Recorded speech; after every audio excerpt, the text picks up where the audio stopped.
Subscribe to our channel by clicking the subscribe button. Click the bell button and enjoy the latest uploads from our channel. Question number 16. Trace the development of an endosperm after fertilization with reference to coconut. Mention the importance of endosperm development. Second is, write the importance of pollen banks. Coconut में primary endosperm nucleus होता है which is triploid, undergo करता है successive nuclear division को. बहुत सारी nuclear divisions होती हैं that give rise to free nuclear endosperm. Free nuclear endosperm which is coconut water.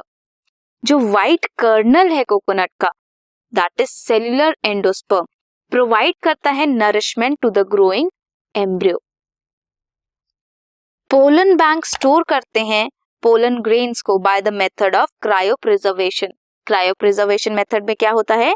Stored in liquid nitrogen at -196 degree Celsius. Stored pollen grains are used in crop breeding program. This was question number 16.